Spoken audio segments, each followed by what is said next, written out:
Polling agent हैं, 4-5 polling officers हैं, randomisation है, मॉक पोलिंग है, उसकी पर्ची निकल रही है, चेक हो रही है। फिर भी अगर इसमें किसी को भी कोई डाउट है, वो जब भी हमारे पास आएगा, अभी आया नहीं है, हमने खाली जैसे आप ही ने जब लिखा होगा आप लोगों ने तो हमने पढ़ा था, जब भी आएगा जब जरूर कोशिश करेंगे कि सबको कन्विंस करें, ये हमारी जिम्मेदारी है। और पार्टीज बोल रही हैं तो कुछ जरूर सोच समझ के बोल रही होंगी, उनको हम कन्विंस करने की कोशिश करेंगे। वैसे जितने लोग बोल रहे हैं वो सब किसी न किसी चुनाव में यही वाली ईवीएम्स उनके पक्ष में भी रिजल्ट लगातार देती रही।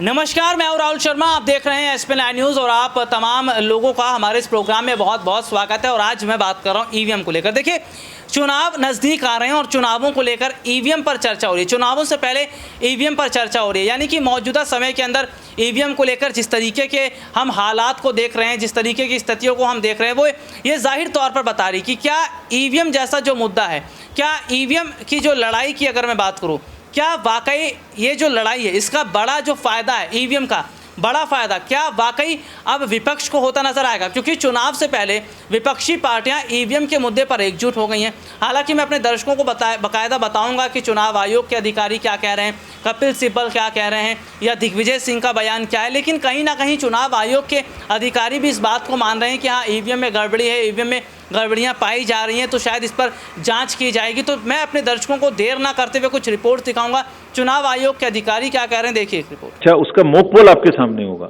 वो कमीशन आपके सामने होगी। तो how can you in an entire system process wise rig everybody? 5 polling agent हैं, 4-5 पोलिंग ऑफिसर्स हैं, रैंडमाइजेशन है, मॉक पोलिंग है, उसकी पर्ची निकल रही है, चेक हो रही है। फिर भी अगर इसमें किसी को भी कोई डाउट है, वो जब भी हमारे पास आएगा, अभी आया नहीं है, हमने खाली जैसे आप ही ने जब लिखा होगा आप लोगों ने तो हमने पढ़ा था, जब भी आएगा जब जरूर कोशिश करेंगे कि सबको कन्विंस करें, ये हमारी जिम्मेदारी है। और पार्टीज बोल रही हैं तो कुछ जरूर सोच समझ के बोल रही होंगी, उनको हम कन्विंस करने की कोशिश करेंगे। वैसे जितने लोग बोल रहे हैं वो सब किसी न किसी चुनाव में यही वाली ईवीएम्स उनके पक्ष में भी रिजल्ट लगातार देती रही। ये रिपोर्ट आपने देखी जिसमें विस्तार से हमने अपने दर्शकों को दिखाया। और देखिए, सबसे बड़ी बात जो है वो मौजूदा समय की कुछ इस तरीके की नज़र आ रही है कि क्या ईवीएम जैसा मुद्दा अगर खड़ा हो जाता है तो क्या आने वाले वक्त में बीजेपी के लिए मुश्किलें बढ़ेंगी? क्योंकि विपक्ष लगातार ये कह रहा है कि चुनाव आयोग के साथ मिलकर बीजेपी बड़ी धांधली कर रही है, चुनाव आयोग के साथ मिलकर विपक्ष जो है वो कहीं ना कहीं मैं अगर बात करूं तो वो एक बड़ी लड़ाई लड़ती नज़र आ रही। तो कहीं ना कहीं जो मौजूदा वक्त है, जो मौजूदा समय के हालात हैं, वो ये जाहिर तौर पर बता रहे हैं कि आने वाले समय के अंदर एक बड़ा फेरबदल जो है वो कहीं ना कहीं होता नज़र आ रहा है। बहुत ज़्यादा बदलाव कहीं ना कहीं देखे जा रहे हैं। और ईवीएम की जो लड़ाई इस वक्त हम देख रहे हैं, क्या ईवीएम की इस लड़ाई में बहुत बड़ा जो फ़ायदा है क्या विपक्ष को मिलेगा? क्योंकि कोर्ट में भी इस मामले को उठाने की बात कही जा रही है। क्या कुछ कह रहे हैं कपिल सिब्बल, देखिए। नहीं है कि ये बातें हमने चुनाव आयोग के सामने रखी हो। अनेक बार हम चुनाव आयोग के पास गए हैं और उन्होंने कहा है कि जो आपका ईवीएम मशीन है इसके द्वारा और इसका दुरुपयोग हो सकता है। और जब भी हमने खुद देखा और आप लोगों ने भी देखा कि जब भी मशीन में कोई खराबी आई हो, वोट हमेशा बीजेपी को जाता है।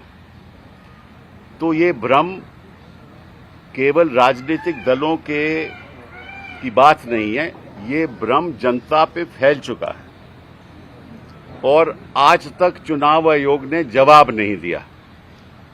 तो हमने ये फैसला किया है, जैसे दिग्विजय ने बताया शरद जी की सदस्यता से, कि हम जाएंगे चुनाव आयोग के पास और उनको कहेंगे कि देखिए, ये बातें हम आपसे कई सालों से कर रहे हैं और ये हम आखिरी बार आपसे पूछने आए हैं कि आप इसके बारे में क्या करोगे, और जो सवाल हमने उठाए हैं उनका आप लिखित रूप में जवाब दीजिए ताकि ये संदेह एक बार खत्म हो जाए।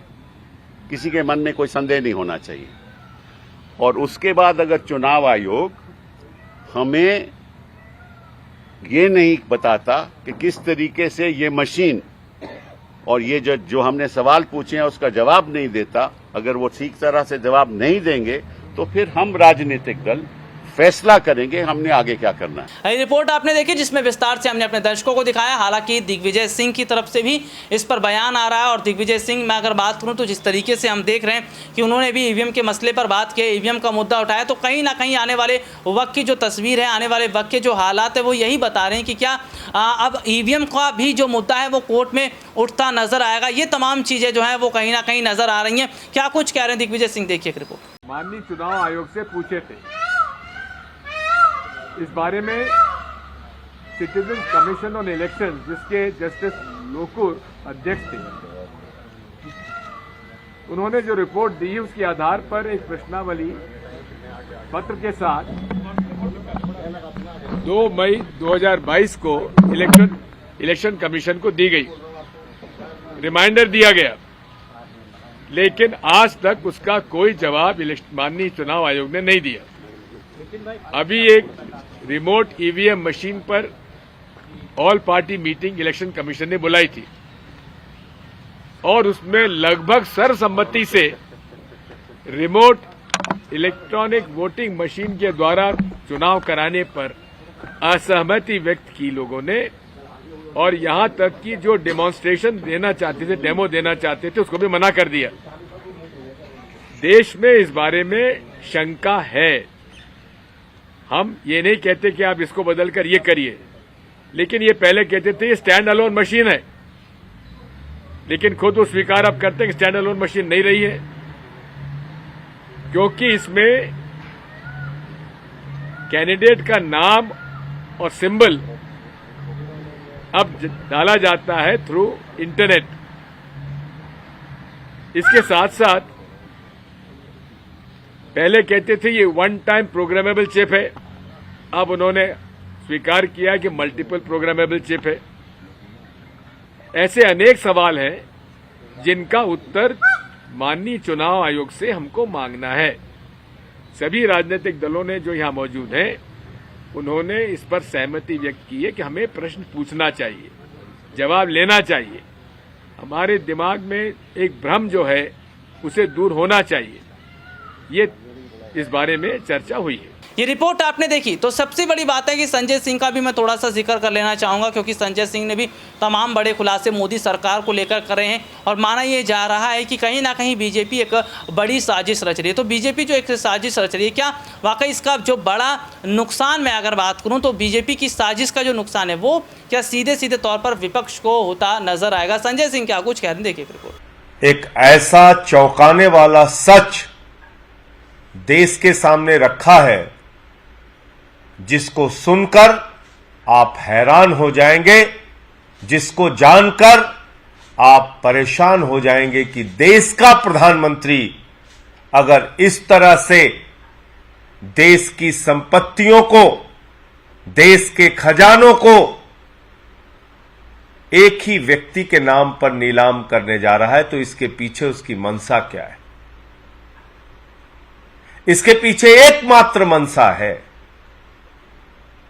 कि दरअसल ये जो अडानी का सारा घोटाला है, ये घोटाला नरेंद्र मोदी का घोटाला है। पैसा इस घोटाले में नरेंद्र मोदी का लगा हुआ है और दिल्ली के मुख्यमंत्री ने सिलसिलेवार एक एक करके एक एक घटना का उदाहरण दिया। किस तरह से श्रीलंका के अंदर बिजली का प्रोजेक्ट अडानी को दिलाया गया, वो प्रोजेक्ट अडानी को नहीं दिलाया गया, वो प्रोजेक्ट नरेंद्र मोदी जी को मिला, क्योंकि श्रीलंका की स्टैंडिंग कमेटी के सामने वहां अधिकारी ने जाके बताया, बिजली बोर्ड के चेयरमैन ने जाके बताया कि हमें तो राजपक्षे जी ने कहा मोदी जी का दबाव है, अडानी को दे दो ठेका। बांग्लादेश में बिजली का ठेका अडानी को दिलाया गया, वो ठेका नरेंद्र मोदी जी को मिला। देश के 6 एयरपोर्ट नियम बदल के अडानी को दिए गए वो 6 एयरपोर्ट, उसके ऊपर कब्जा, देश के सारे एयरपोर्ट्स के ऊपर जो भी व्यापार है उस पर 30% कब्जा अडानी का है, यानी कि नरेंद्र मोदी जी का है। और एक परंपरा शुरू की देश के प्रधानमंत्री ने,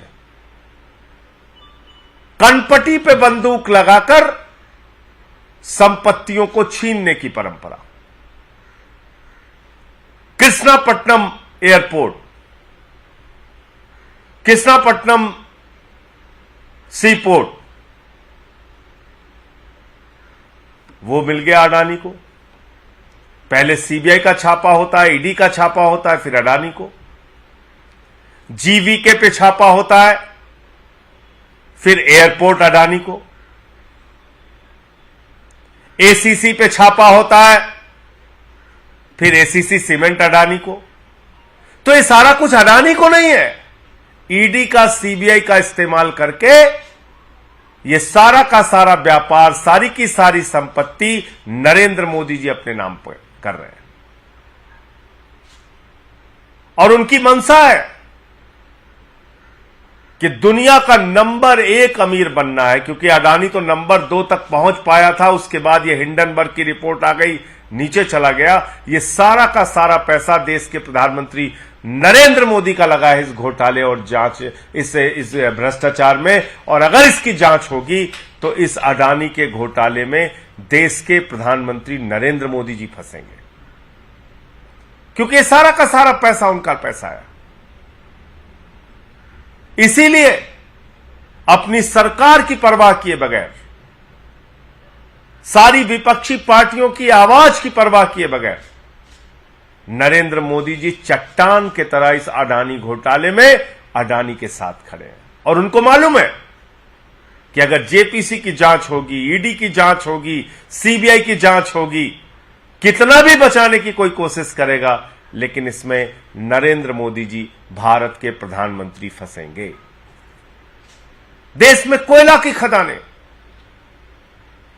लगभग 2800 करोड़ रुपए का कोयला सौगात के रूप में हर साल अडानी को दिया जा रहा है। और 30 साल तक, अगर आज के कोयले के हिसाब से भी दाम मान लिया जाए, लगभग 1 लाख करोड़ रुपए का कोयला अडानी को दे दिया गया। यह कोयला अडानी को नहीं दिया गया, ये भारत के प्रधानमंत्री नरेंद्र मोदी को दिया गया है। तो अब इस देश के लोगों को सोचना होगा, जो बात आज दिल्ली के मुख्यमंत्री ने की, अरविंद केजरीवाल जी ने की, कि आकाश से लेकर पाताल तक नरेंद्र मोदी जी सब कुछ अडानी को क्यों दे रहे हैं? 2.5 लाख करोड़ रुपए का बैंक का लोन अडानी को क्यों दे रहे हैं? 86,000 करोड़ रुपए का अडानी का बैंकों का कर्जा मोदी जी क्यों माफ कर रहे हैं? क्योंकि दरअसल ये सारा का सारा फायदा और पैसा नरेंद्र मोदी जी को मिलेगा। ये तमाम रिपोर्ट मैंने अपने दर्शकों को दिखाई। अब मैं चाहूंगा जनता इस मुद्दे पर अपनी बात रखे। आने वाले वक्त में देखना होगा कि ईवीएम का जो खेला है, क्या वाकई ये पकड़ में आएगा, या फिर बहुत बड़ा जो नुकसान है वो मैं अगर कहूँ तो वो चुनाव आयोग या सत्ता पक्ष को होता नजर आएगा। आज के लिए इतना ही। आपसे फिर दोबारा मुलाकात होगी, तब तक के लिए इजाज़त दीजिए। नमस्कार।